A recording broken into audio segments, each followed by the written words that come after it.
하나님 감사합니다. 하나님을 만나는 자리, 하나님을 찬송하며 하나님의 말씀에 귀 기울이며 하나님께 우리의 간절한 소원을 아뢰고 부르짖으며 이 하루를 시작할 수 있도록 우리의 마음과 생각과 뜻과 몸을 인도하여 주시니 감사합니다. 11월의 마지막 날인 오늘 지난 한 달을 돌아보면서 감사하고 또한 12월 한 달을 허락하여 주심에 감사하게 하여 주옵소서. 하나님 참 감사합니다. 지나온 나날들의 하나님의 인도하심, 역사하심, 지키시고 보호하심, 부족한 것을 채우시고 넘치도록 채우심도 있었습니다. 이제 12월은 대림절을 맞이하게 될 터인데 하나님의 아들이신 예수님께서 우리 가운데 우리와 같은 모습으로 오신 그 크신 사랑을 기억하게 하시고 다시 오실 주님을 기대하며 기다리는 시간들 되게 하여 주옵소서. 왕으로, 빛으로, 생명으로, 구세주로 이 땅에 오신 주님을 믿는 믿음이 흔들리지 않게 하시고 그 믿음과 사랑을 우리를 보내시는 세상 가운데서 전파하며 살아갈 수 있게 하여 주옵소서. 하나님, 하나님의 때를 기다립니다. 우리는 알 수 없으나 분명히 계획하시고 작정하신 하나님의 계획들이 이루어질 것을 분명히 믿고 흔들리지 않게 하여 주옵소서. 세상의 헛된 것에 마음을 쏟지 않게 하시고 우리에게 가장 좋은 곳으로 예비하신 하나님만 섬기고 하나님 나라를 바라보며 살아가게 하여 주옵소서. 환우들을 위해 기도합니다. 육신의 연약함 가운데 있는 성도님들, 특별히 오늘 전립선 암 수술을 하시는 집사님과 가족들과 함께하여 주옵소서. 그 마음을 위로하여 주시고 수술에 임하는 모든 의료진들을 붙들어셔서 조금도 실수하지 않게 하시고 정확하게 수술하게 하시며 회복의 과정까지 지키시고 인도하여 주옵소서.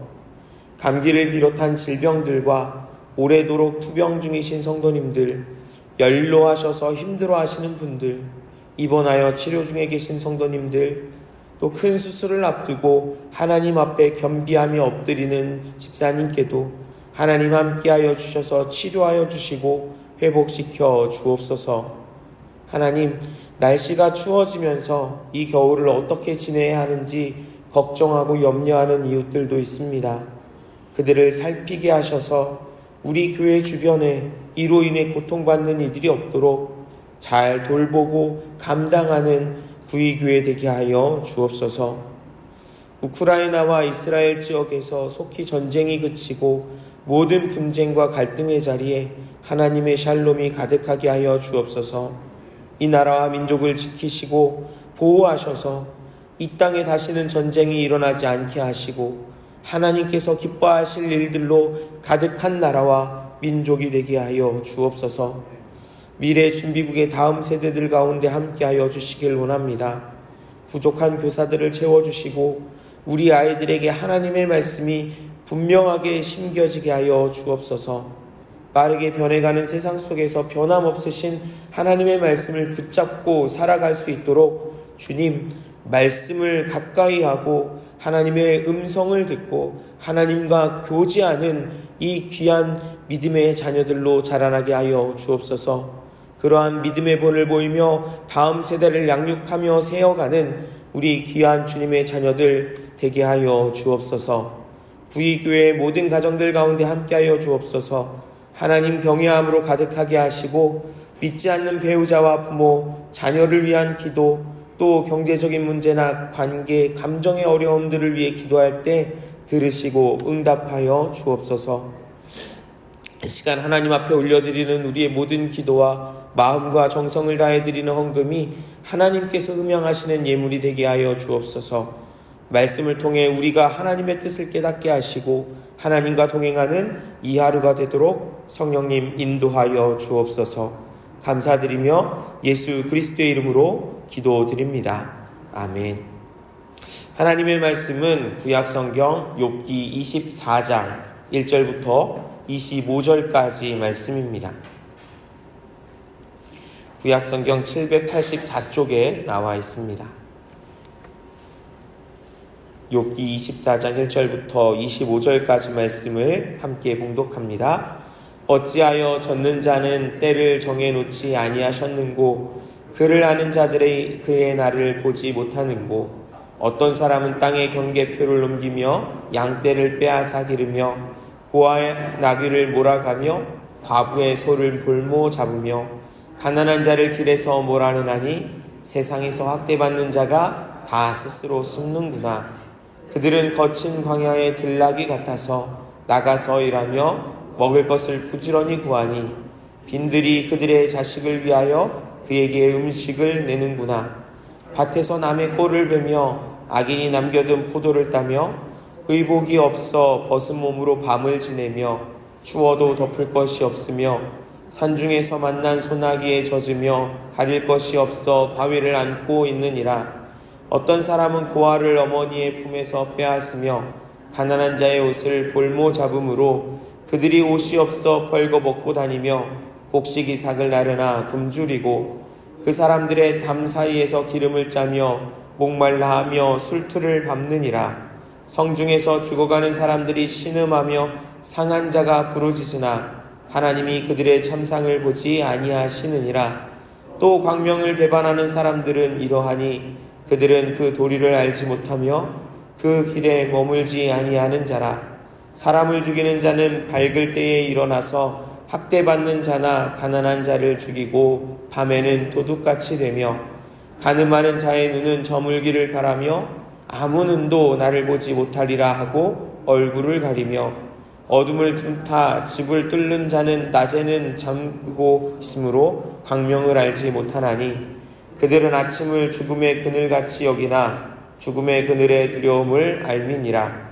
그들은 물 위에 빨리 흘러가고 그들의 소유는 세상에서 저주를 받나니 그들이 다시는 포도원 길로 다니지 못할 것이라.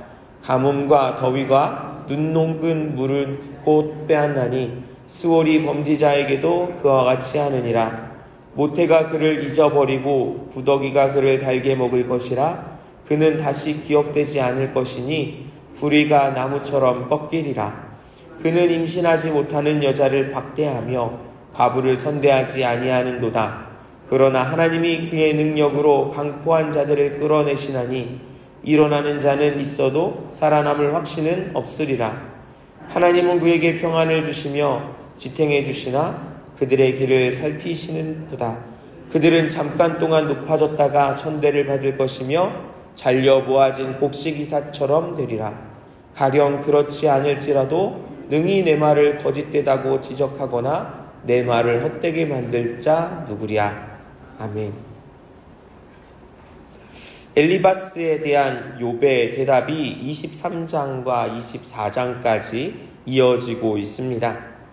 엘리바스와 빌닷과 소발의 주장은 하나님께서 인과응보를 확실하게 보여주시기 때문에 지금 욥이 당하고 있는 고통과 고난을 봤을 때 욥은 죄인이라는 것이지요. 욥이 잘못한 것을 하나님께 속히 회개해야 한다는 그 이야기를 자신의 경험과 지식을 총동원하여 주장하고 있습니다. 이에 욥은 계속해서 나는 무죄하다고, 내가 잘못한 것 없는데 나한테 왜 그러냐는 의미로 그러한 무죄함과 결백함을 주장하고 있습니다. 특히 본문에서는 하나님의 작정하심에 대한 두려움에 이어서 선악에 대한 하나님의 심판의 때를 알지 못함으로 인해 의문과 부조리한 현실에 대한 탄식을 보여주고 있습니다. 먼저 1절을 보시면은요, 욥은 현실에서 하나님의 공의가 실현되지 않고 있다고 탄식하고 있는데요, 그러한 탄식이 하나님께서 공의로운 분이 아니라는 것을 의미하는 것은 아니라는 사실을 우리가 기억해야 합니다. 하나님의 공의와 정의는 언젠가 반드시 완전하게 실현될 것입니다. 다만 욥은 왜 하나님께서 지금 당장 공의와 정의를 실행하지 않으시는지 이해할 수가 없다라고 합니다. 어째서 하나님께서는 그 누구에게도 하나님께서 악을 심판하시고 하나님을 경외하는 이들이 승리하게 하실 그 날, 그때에 대해서 알려주지 않으실까라고 의문의 질문을 또 탄식하고 있는 것을 볼 수 있습니다.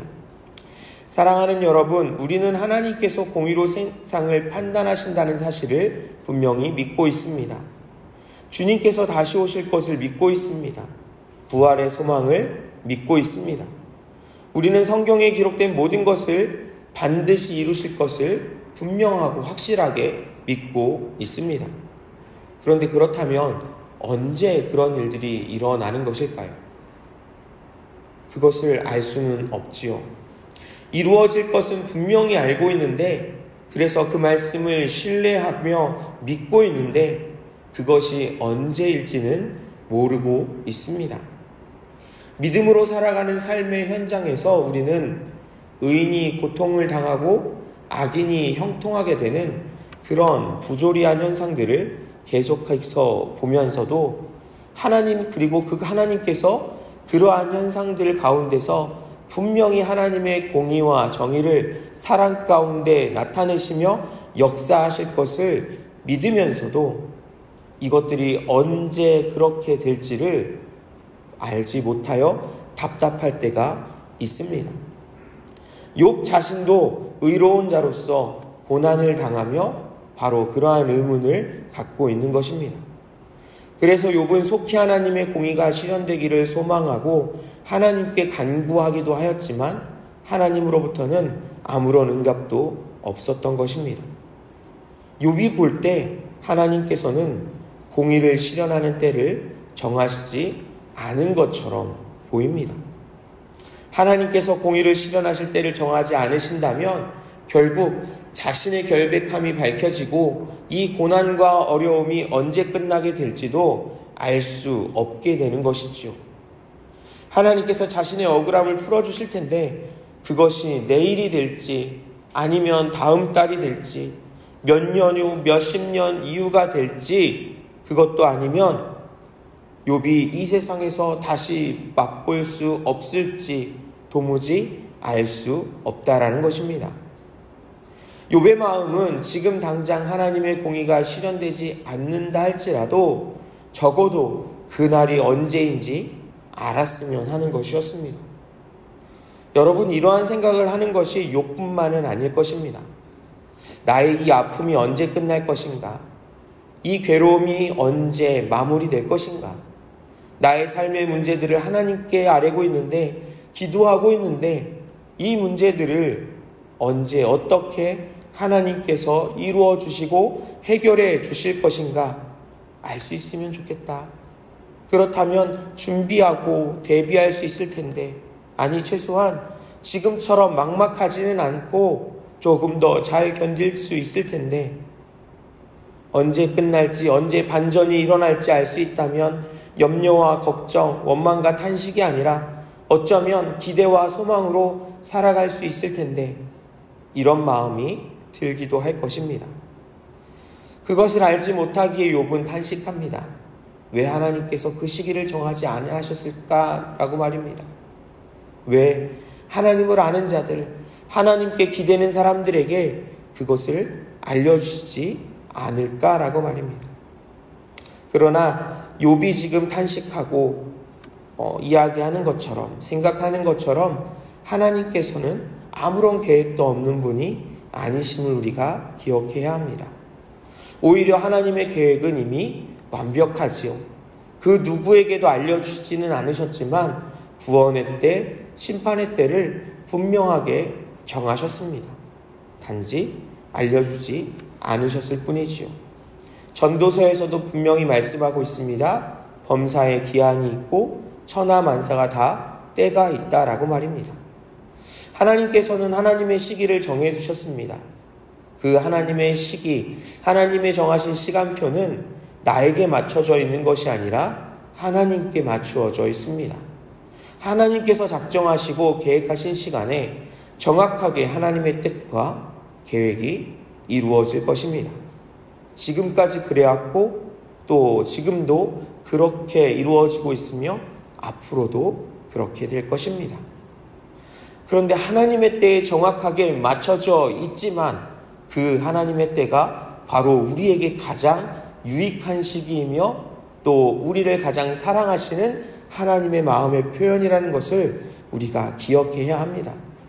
그러기에 우리에게 필요한 것은 하나님의 때를 믿음으로 기다리는 것입니다. 그 기다림의 시기에 낙심하지 않도록 우리에게 믿음과 지혜를 주시도록 기대하며 기도해야 할 것입니다. 또한 우리의 힘이 미약하기는 하지만 이 땅에서 하나님의 공의가 실현되도록, 이 땅에서 하나님의 나라가 이루어지도록 우리 역시, 나 역시 빛과 소금이 되어서 그 하나님의 나라를 이루어 갈 수 있어야 할 것입니다. 이어서 욥은 어떤 사람들에 대해서 이야기합니다.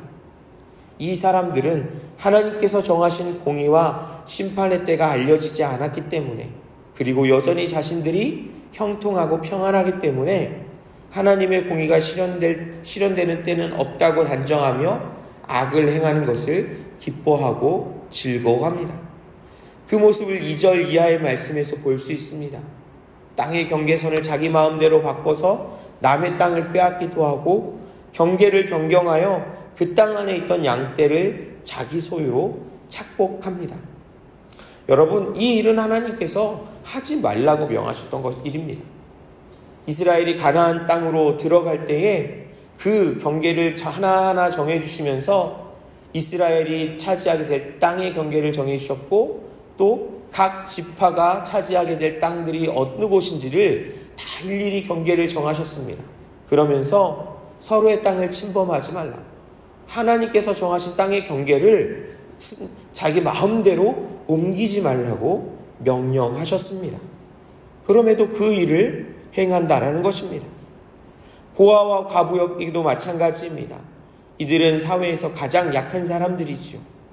그들은 보호하고 돌봐야 하는 사람들이었습니다.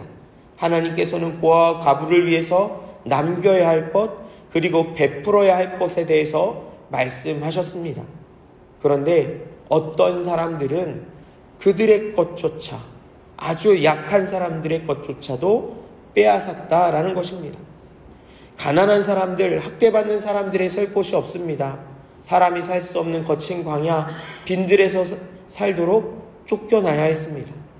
이들은 결국 남의 것이나 동물이 먹는 사료를 훔쳐먹거나 땅에 떨어져 상태가 나쁜 포도를 주워 먹을 수밖에 없었습니다.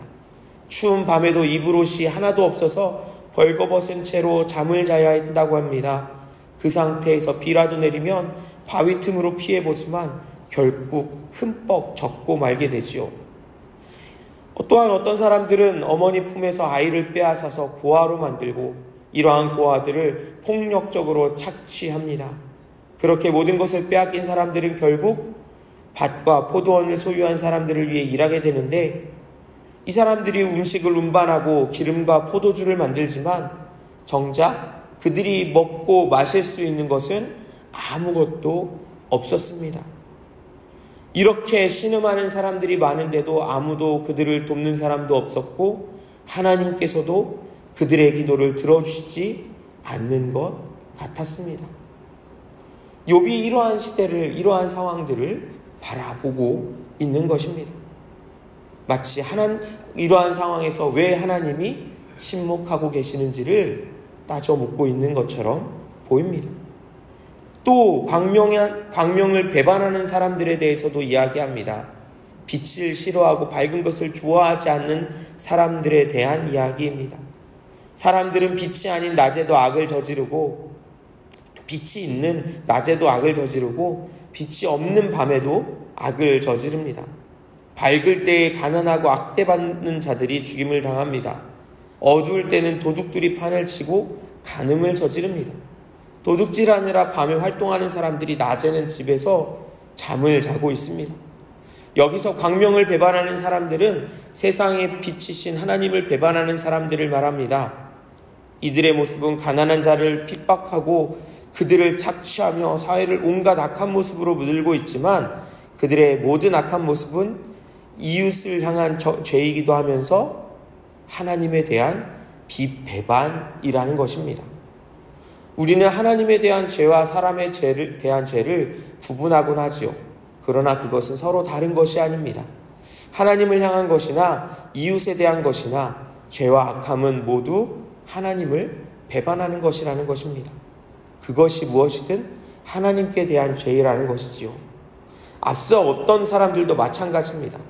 이들이 행한 일들은 모두 하나님께서 명령하신 것에 불순종하는 것, 하나님께서 금하신 것을 무시하는 모습을 보여주고 있습니다. 18절부터 보시면 욥은 이러한 어떤 사람들, 그리고 광명을 배반하는 사람들에게 이루어질 일, 즉 악인들이 맞이하게 될 결말에 대해서 이야기합니다. 그들의 삶은 빠르게 지나가고 그들의 소유도 저주를 받게 됩니다. 죽음이 그들을 기다리고 있으며 결국 잊혀지게 될 것입니다.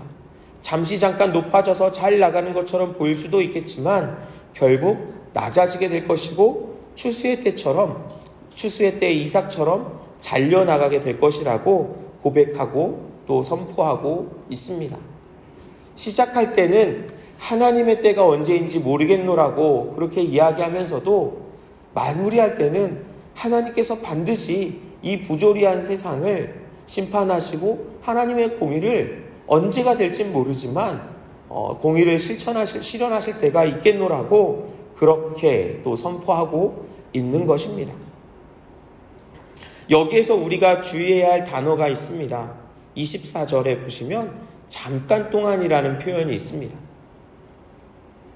이 잠깐의 시간이 갖는 위험성에 우리가 주목해야 합니다.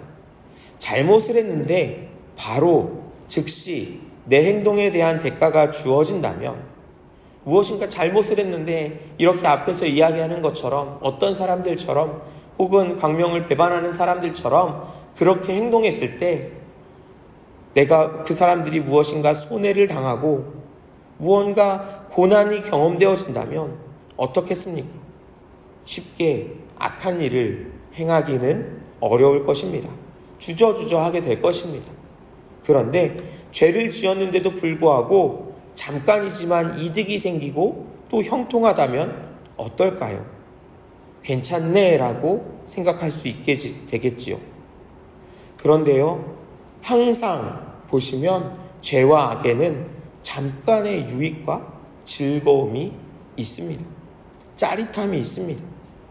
욕심과 욕망이 채워지는 그러한 것을 경험하게 됩니다. 재미가 있습니다. 즐거움이 있는 것처럼 보입니다. 그렇기에 여기에 함정이 있습니다.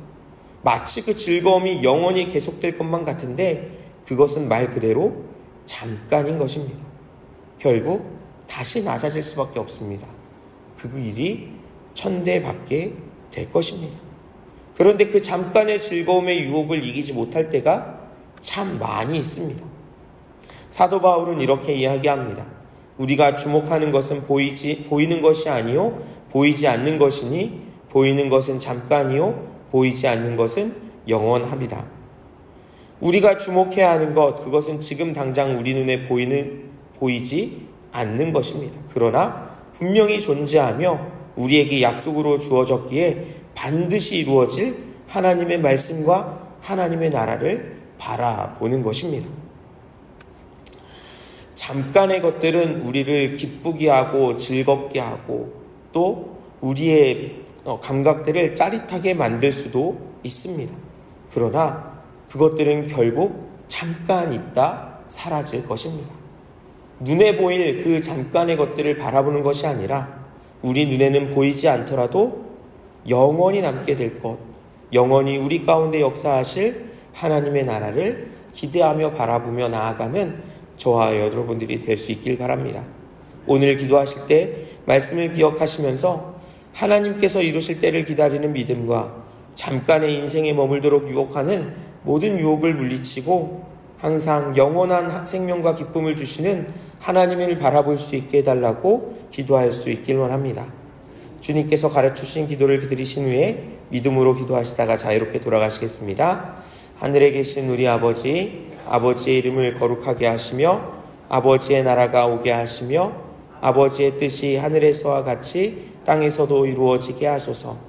오늘 우리에게 일용할 양식을 주시고 우리가 우리에게 잘못한 사람을 용서하여 준 것 같이 우리 죄를 용서하여 주시고 우리를 시험에 빠지지 않게 하시고 악에서 구하소서. 나라와 권능과 영광이 영원히 아버지의 것입니다. 아멘.